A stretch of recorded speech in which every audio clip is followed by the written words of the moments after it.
स्वामी मकरंदनाथ यांचा परिचय.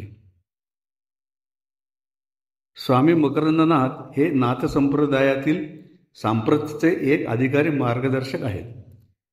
पावसचे स्वामी स्वरूपानंद यांचे सत्शिष्य स्वामी माधवनाथ हे त्यांचे सद्गुरू. सन 1996 पासून ते नियमितपणे गीता, ज्ञानेश्वरी, दासबोध आदी ग्रंथांचे मार्मिक विवेचन आपल्या प्रवचनांमधून करतात.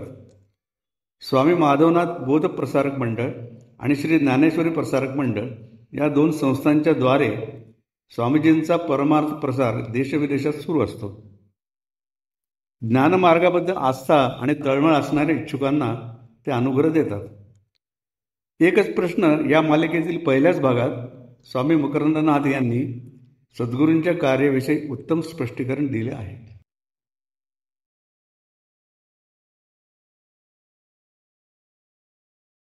स्वामीजी नमस्कार. आज चांगला योग आलेला आहे खूपच. आजचा दिवस योगायोग असा आहे की आज एक तर राखी पौर्णिमा आहे, त्याच्यानंतर ऑगस्ट क्रांती दिन आहे. महात्मा गांधींनी चले जाव चळवळ जी सुरू केली ती 9 ऑगस्टला सुरू केली, आणि तिसरं म्हणजे आज संस्कृत दिन पण आहे. तर आजच्या दिवशी हा एक सुंदर योग जुळून आलेला आहे. आणि अर्ध्या मिनिटात माझा परिचय करून देतो. माझं नाव रवींद्र गुर्जेर, मी लेखक आहे, प्रकाशक आहे. कदाचित आपण माझी पुस्तकं वाचली असतील. अनुवादित पुस्तकं माझी बरीच आहेत, 40 पुस्तकं माझी आहेत. तर याच्यापेक्षा जास्त परिचय मी करून देत नाही. आता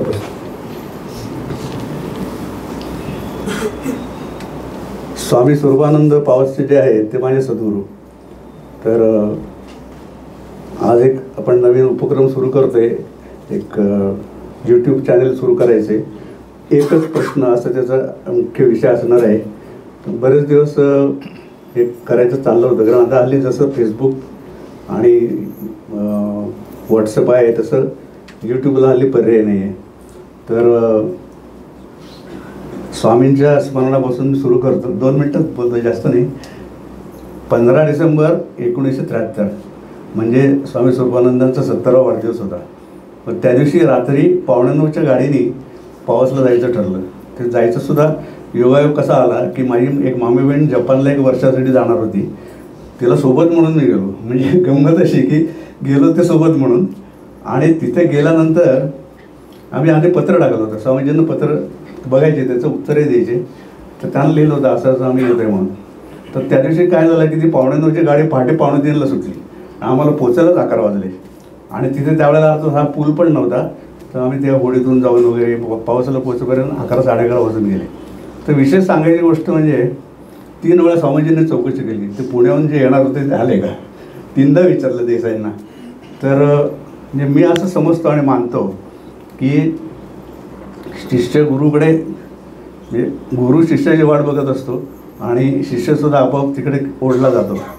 मी गेलो होतो बैडीला सोबत म्हणून, पण त्या दिवशी मला दुपारी अशी तीव्र इच्छा झाली की स्वामींचा अनुग्रह मागावा. म्हणून मग त्यांना त्यावेळेची पद्धत अशी होती की पत्र लिहून द्यायचं 4 ओळीचं. मग ते स्वामीजी हात पडून असायचे. पत्र त्यांना दिलं की ते उत्तर द्यायचे त्याचे. तर मी असं पत्र लिहून दिलं की अशी माझी फार इच्छा आहे की आपला अनुग्रह मिळावा. आणि उत्तर आलं मला त्याचं की उद्या अमुक वाजता तुम्ही या म्हणून. आणि मग दुसऱ्या दिवशी त्याने अनुग्रह मला दिला. आता त्याच्यानंतर ते 15 ऑगस्टला तिने समाधी घेतली. तो काळ म्हणजे खूप थोडा होता, त्यामुळे प्रत्यक्ष त्यांचा सहवास किंवा बोलणं असं झालं नाही. पण त्या काळामध्ये मी 5-6 वेळा पावसला गेलो. आणि मग तेव्हा स्वामी अमलानंद, माधवनाथ पण एकाच वेळा आले होते, पण त्यांचे पुण्यातच जास्त कार्यक्रम चालायचे. त्याच्यानंतर पांडे म्हणून त्यांचे जे शिष्य होते ते सुमंत ताडे आणि स्वामी सत्यदेवानंद. तर यांची भेट व्हायची. त्यांच्याशी आपल्याला काही शंका असल्या तर अशी विचारणा मी करू शकत होतो. तर असा तो योग होता. आता हळूहळू आपल्या प्रश्नाकडे येऊ आपण. स्वामीजी जेव्हा पुण्यामध्ये काही काळ होते तर त्यांनी गणेशनाथ महाराजांचा अनुग्रह त्यावेळेला घेतला. त्यांच्याकडे मधून जाणं येणं होत असे.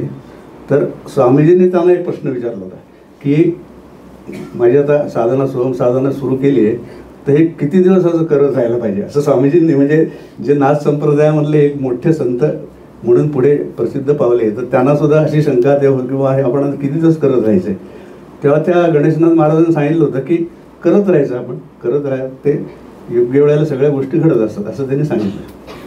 तर या साधनेच्या वाटचालीमध्ये आपल्याला निरनिराळ्या शंका येत असतात. एक म्हणजे गुरु शिष्य संबंध आणि अध्यात्मामध्ये आपण योग्य मार्गावर आहेत का नाही, किंवा आपली प्रगती योग्य दिशेने चालली आहे का नाही, असे प्रश्न येत असतात. तर यूट्यूब चॅनल सुरू करायचं जेव्हा ठरलं त्यावेळेला एक असा विषय मी घेतला डोक्यामध्ये की एकच प्रश्न, असं आपण त्याचं टायटल ठेवायचं, एकच प्रश्न विचारायचा आणि त्या प्रश्नाच्या अनुषंगाने एक 15-20 मिनटं त्या निर्णय क्षेत्रातले जे लोक असतील, आता उदाहरणार्थ समजा लेखक आहे, प्रकाशक आहे, गायक आहे, संगीतकार आहे, आध्यात्मिक क्षेत्र आहे. तर गंमत अशी आहे की हे करायचं जेव्हा मी ठरवलं त्यावेळेला मला पहिलं नाव स्वामीजींचं झालं की आपण पहिलं कोणाचं घ्यावं, आपण स्वामी मकरंदनाथ यांचं आपण घ्यायला पाहिजे. आणि त्याप्रमाणे मी मध्यंतरी त्यांना भेटून गेलो, त्यांना सांगितलं असं की माझी इच्छा आहे.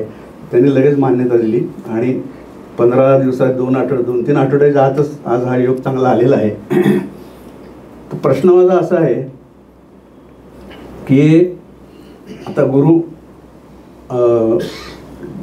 जरी अनेक प्रकारचे गुरु असले तरी सुद्धा शेवटी तो एक मार्ग अध्यात्माचा जो असतो, एकदा आपण त्या शिरकाव केला की वाटचाल पुढे चांगली चालू राहते. काही गुरूंना एक मोजके शिष्य असतात, काही जणांचं खूप मोठं शिष्य परिवार असतो. तर आपले शिष्यवर्ग जो आहे तो त्याची साधना कशा प्रकारे चाललेली आहे, त्याची प्रगती किती होती, काय होती आहे, याच्यावरती गुरु कशा रीतीने लक्ष ठेवतो. कारण एक 50, 100, 200, 500 लोक असतात आणि एकदा गुरुला एक ज्ञानाची प्राप्ती झाली की त्यांना कठीण काहीच नसतं, परंतु कशा पद्धतीने शिष्याच्या वाटचालीवरती गुरुचं लक्ष असतं असा माझा प्रश्न आहे. तर त्या संदर्भामध्ये आपण कृपया मार्गदर्शन करावं.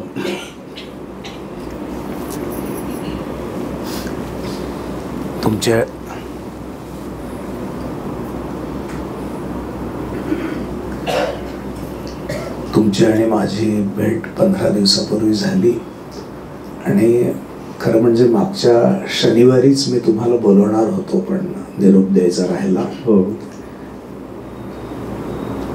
गुरु आणि शिष्य यांचा संबंध परमार्थामध्येच काय पण सगळ्या विद्यांमध्ये आहे. म्हणजे गुरूंशिवाय कुठल्याच विद्येमध्ये ज्ञान नाही. वादन असेल, गायन असेल, सगळे विषय असतील शाळा कॉलेजमधले, तर गुरूंशिवाय ज्ञान नसतंच. परमार्थामध्ये इतर ठिकाणी जे गुरु असतात ते विविध परीक्षा देऊन त्याचे विशारद झालेले असतात आणि मग नंतर ते शिष्यांना शिकवायला सुरुवात करतात. ते गुरु बनतात आणि त्यांच्याकडून मार्गदर्शन घेऊन विविध कला किंवा शैक्षणिक संस्थांमध्ये ते शिक्षक म्हणून काम करतात. आपल्या इथं गुरु हा जो शब्द आहे तो विशिष्ट तऱ्हेने वापरला जातो. म्हणजे गुरु तो की जो ब्रह्मानंदामध्ये निमग्न आहे, जो परमसुख म्हणजे परमार्थ सुख देतो, द्यायला उत्सुक आहे. जो अधिकारी आहे त्याला द्यायला उत्सुक आहे आणि केवळ ज्ञानस्वरूप म्हणून ज्याचं वर्णन केलं जातं. म्हणजे त्यांच्या ठिकाणी शब्द कौशल्य असेल आणि ते परमात्म्याच्या अनुभव ज्ञानाने संपन्न असतात. अशा प्रकारचे जे गुरु असतात त्यांचं वर्णन समर्थांनी म्हणोनी ज्ञान, वैराग्य आणि भजन, स्वधर्म कर्म आणि साधन, कथा, निरूपण, श्रवण, मनन, नीती, न्याय, मर्यादा यामध्ये एक उणे असे तरी ते विलक्षण दिसे असं समर्थांनी म्हटलंय. तुम्ही स्वरूपानंदांचा अनुग्रह घेतला, जर ही लक्षणं लावून पाहिली, ज्ञान, वैराग्य, भजन, स्वधर्म कर्म, साधन, कथा,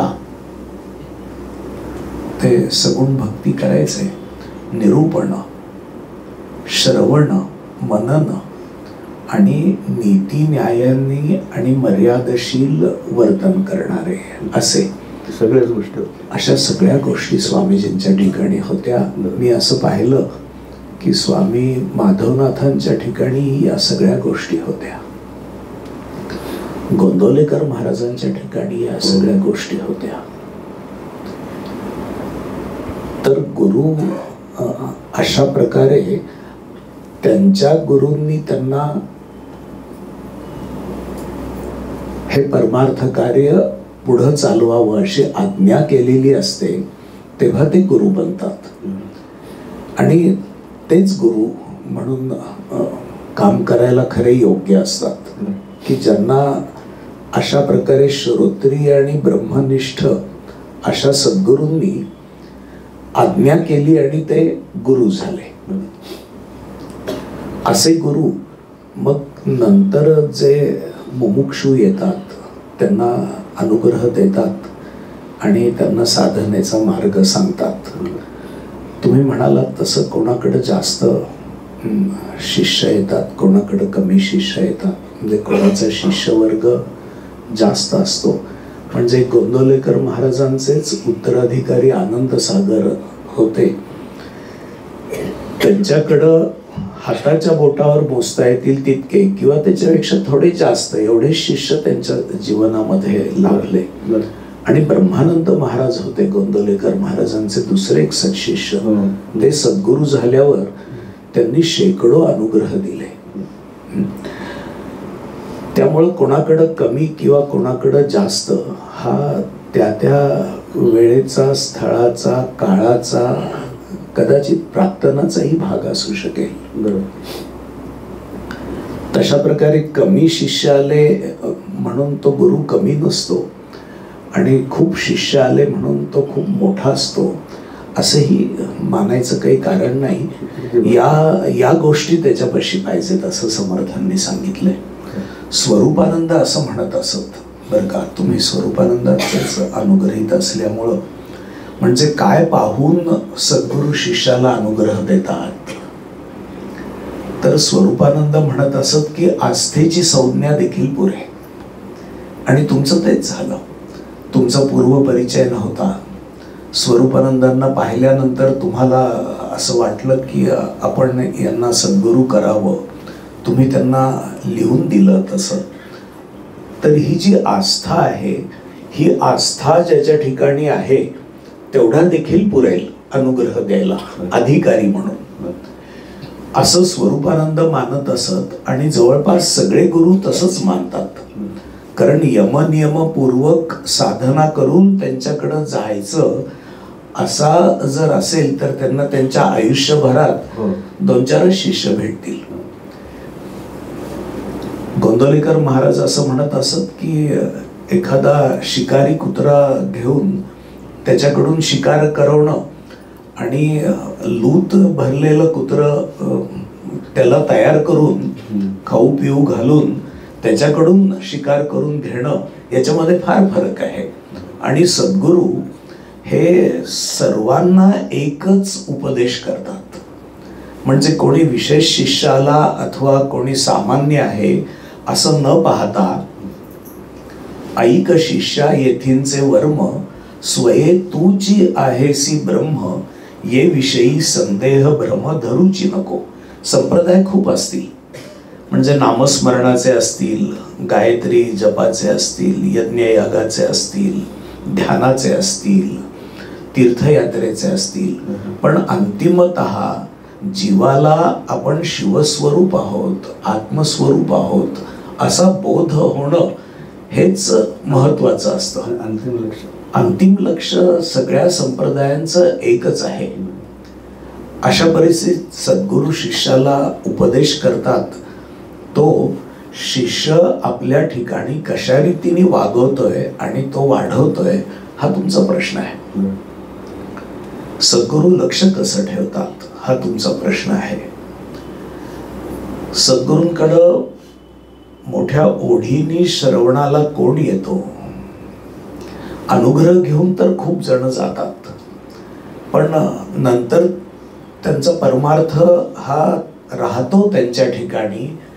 पण सद्गुरूंकडून अनुग्रह घेतल्यानंतर त्यांच्याकडून नित्य नियमाने श्रवण करणं, त्या श्रवणाचं मनन करणं आणि चिंतन करणं, आपल्या जीवनामध्ये ते उतरवणं, हे कोण करत आहे?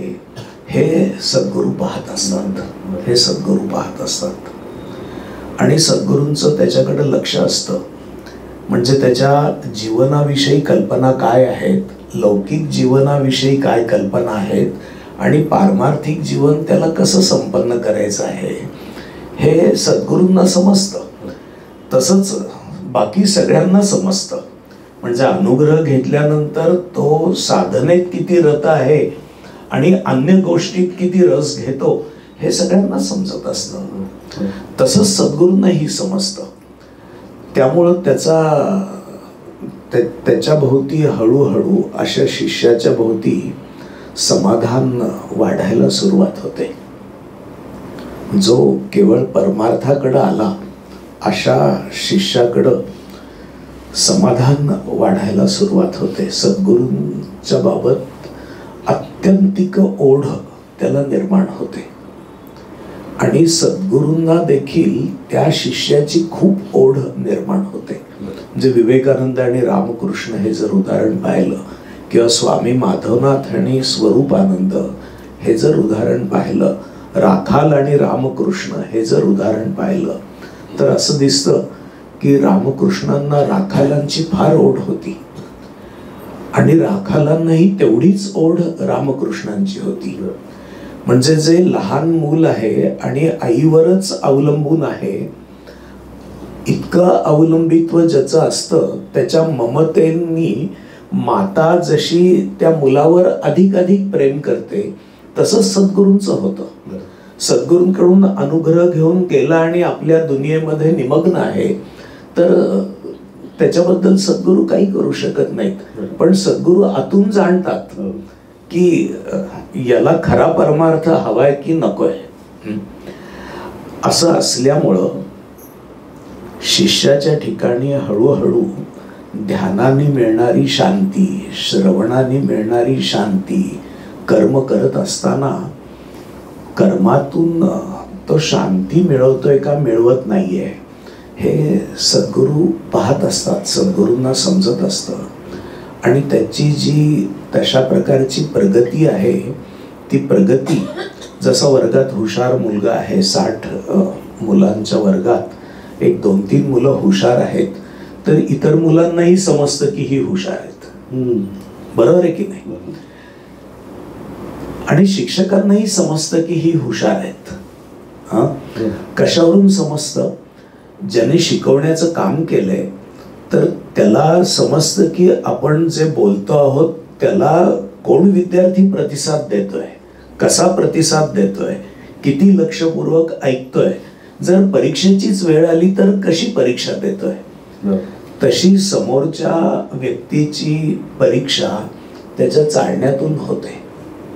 सद्गुरूंच्या समोर जी व्यक्ती येते त्याची परीक्षा त्या व्यक्तीच्या चालण्यातून होते, बोलण्यातून होते, त्याच्या हसण्यामधून होते, त्याच्या कृतीमधून होते.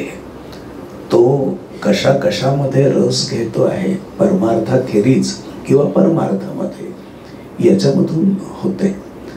तर त्यामुळं हा एक क्रायटेरिया आहे की त्यामुळं सद्गुरूंना समजतं की आपल्याकडं अधिक आकर्षित कोण झालंय आणि आपण सांगतोय ते अधिकाधिक कोण करू इच्छितो. असे शिष्य सद्गुरूंच्या मनात भरतात. मी तुम्हाला माझंही उदाहरण सांगेन. मला स्वामीजींची जेवढी ओढ होती ना, तेवढी स्वामीजींना माझी ओढ होती हे मला माहीत होतं. आणि इथल्या लोकांना, म्हणजे सगळ्या शिष्यवर्गाला माहीत होतं. तर अशी सद्गुरूंना कोणाची ओढ आहे हे त्या व्यक्तीलाही समजतं, सर्वांनाही समजतं. आणि सद्गुरूंनाही समजतं की आपल्या कार्यासाठी हा योग्य आहे. जसं विवेकानंद रामकृष्णांकडे गेले तेव्हा रामकृष्ण म्हणाले की याचे जर डोळे पाहिले अथांग सरोवरासारखे आणि मोठे, तर ही योग्याची लक्षणं आहेत असं रामकृष्ण म्हणाले. त्याच्या डोळ्यावरून कळतं. असं असल्यामुळं सद्गुरूच्याकडं जरी हजारो अनुग्रहित असले तरी त्यांचा निज निकट होण्याची इच्छा ज्यांची आहे त्याच्यात देखील अधिकार कोणाचा अधिक आहे हे सद्गुरू ओळखू शकतात आणि त्याप्रमाणे मग ते त्याला अधिक जवळ करतात. आणि मग बाकीच्या शिष्यांची परीक्षा, प्रत्येकच शिष्याची परीक्षा तशी सद्गुरूंकडून या नजरेतून होतच असते. ज्ञानेश्वर महाराजांनी म्हटले की दशेची वाट न पाहता, वयसेची या गावा न येता, बाळपणीच सर्वज्ञता वरी तयाते. म्हणजे काही मंडळी हजारो जरी आली तरी काही मंडळी अशी आलेली असतात की त्यांनी जन्मजन्म केलेलं असतं आणि जे केलेलं असतं ते त्यांच्या अंगोपांगातून व्यक्त होत असतं. आणि एकसारखा उपदेश सद्गुरू सगळ्यांना करत असला तरी पूर्वी केलेल्या साधनेच्या प्रभावामुळं तो अधिक ग्रहण करतो आणि वेगाने त्याची वाटचाल होऊन तो तयार होतो. आणि असा तयार झालेला जो शिष्य असतो तर तो सद्गुरूंना खूप भावतो आणि सद्गुरूंशी तो अत्यंत एकनिष्ठ असतो. समर्थांनी मुख्य सत्शिष्याचे लक्षण सद्गुरू विषयी निष्ठापूर्ण अनन्य भावे शरण या नाव सत्शिष्य असं म्हटलेलं आहे. त्याचा अनन्य भाव हा मान, पैसा, सत्ता, गाडी घोडा याच्या ठिकाणी आहे का सद्गुरू वचनाच्या ठिकाणी आहे हे त्याच्या कृतीवरून सद्गुरूंना सहज समजतं. आणि असं असल्यामुळं सद्गुरू अनेकांमधून असे शिष्य शोधतात आणि इतर शिष्य देखील. मला स्वामीजी असं म्हणाले की थेट आत्मदर्शनाकरता येण्याचे अधिकारी शिष्य तसे कमीच भेटतात, पण प्रत्येकाची आहे तिथून उन्नती करणं हे तुझं काम आहे मला म्हणाले. हे सद्गुरूंचं काम आहे. बाकी ते म्हणाले की हापूसचा आंबा यायचा असेल तर हापूसच कलम लावावं लागतं. तसं काही कलमच अशी असतात त्यांच्याकडे आलेली की त्याला हापूसचा आंबाच येणार असतो. पण म्हणून बाकीचे सगळे जे आहेत ते आपल्या आपल्या तऱ्हेने प्रगती करत असतात आणि त्यांची ही प्रगती घडवून आणणं हे सद्गुरूंचं काम आहे. आणि सद्गुरूंना तसा प्रतिसाद देणं हे त्या शिष्याचं काम आहे असं या प्रश्नाच्या उत्तरादाखल मी तुम्हाला सांगेन. आणि अंतर्दृष्टीपणा एक भाग असतोच की जो गुरुच्या ठिकाणी असतो. मी म्हणजे त्या गूढ प्रांतामध्ये मी फार शिरू इच्छित नाही, कारण ज्ञानेश्वर महाराजांनी असं म्हटलंय की भूमीचे मार्दव सांगे लोंभाची लवलव, लोंभाची लवलव सांगे भूमीचे मार्दव, तैसे आचार गौरव सुकुलीनाचे. म्हणजे कोंभ किती मऊ लुसलुशीत आलेला आहे त्याच्यावरून जमीन किती सुपीक आहे हे कळतं. तसं बाहेरच्या आचार गौरवावरून त्याच्या आत काय आहे हे समजतं. बाकी सद्गुरूंना एक विशेष दृष्टी असतेच, पण त्या गूढ प्रांतामध्ये जरी शिरलं नाही तरी देखील त्याच्या आचाराविचारावरूनच समजतं. काही अगदी तयार होऊन त्यांच्याकडे जातात, तर काही त्यांच्या सांगण्यानी स्वतःची तयारी करत राहतात. तर त्याच वेळेला काही शिष्य जे असतात तर ते थोडीशी तयारी करू आणि बाकीचं जीवन आपल्याला जगायचंच आहे ते महत्त्वाचं समजू असं समजतात. तर ही बाह्य गोष्ट देखील सद्गुरूंना भरपूर कळते. आणि अंतर्दृष्टीमुळं म्हटलं ना, तुम्ही चांगलं म्हणालात. म्हणून तर जेव्हा तुकाईंकडं गोंदवलेकर महाराज गेले तेव्हा तुकाई असं म्हणाले की मी तुला मारून टाकेन, मी तुझा खून करीन. आणि महाराज असं म्हणाले की मी मला स्वतःला मारून घ्यायला चालू आहे. म्हणजे त्यांनी गोंदवलेकर महाराजांनी इतक्या लहान वयात म्हणजे माझ्या कल्पनेप्रमाणे 14-15 वर्षीच घर सोडलं सद्गुरूंच्या शोधाकरता आणि इतकी वणवण भ्रमंती केली की तुकामाईंनी त्यांना पाहिल्यावरच ओळखलं की हा खूप तयार होण्यासाठी आलेला आहे. स्वामी स्वरूपानंदांना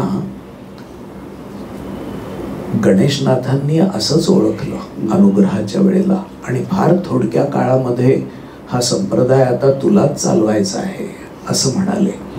तरी ती एक विशेष अंतर्दृष्टी सद्गुरूंना लाभलेलीच असते, पण तिचं वर्णन करता येणार नसल्यामुळं मी तुम्हाला ती सांगत नाही आहे. पण ती दृष्टी त्यांच्याकडे असते आणि त्या दृष्टीने म्हणजे त्यांना योग्याची लक्षणं माहिती असतात, सांसारिकाची माहिती असतात, कामनिक व्यक्तीची माहिती असतात. पूर्वजन्म पण त्यांचे समोर व्यक्ती आले की काय पूर्वजन्म किती याला पोचले तो हे सुद्धा माधवनाथ असं म्हणत असत. माझ्याकडं व्यक्ती आली म्हणजे खूप वेळेला म्हणाले नाहीत, पण मी ऐकलेलं आहे 2-3 वेळेला की माझ्या समोर व्यक्ती आली की पूर्वजन्मी यांनी काय केलंय हे मला समजतं असं स्वामीजी म्हणायचंय. तर तसाही त्याच्यामध्ये एक भाग आहेच. पण सर्वसामान्य प्रत्येकाचं उन्नयन करणं हे सद्गुरूंचं काम आहे. आणि त्यांना विशेष शिष्य भेटावेत त्यांच्या प्रारब्धानी प्राक्तनानी उत्तम त्यांच्या सद्गुरूंच्या आशीर्वादाने अशी त्यांची इच्छा असते. आणि तसे शिष्य भेटले तर त्यांचं काम पूर्णच झालं. समाधान झालेलं उत्तर समाधान झालेलं प्रश्न. धन्यवाद. चांगला प्रश्न विचारला. हो.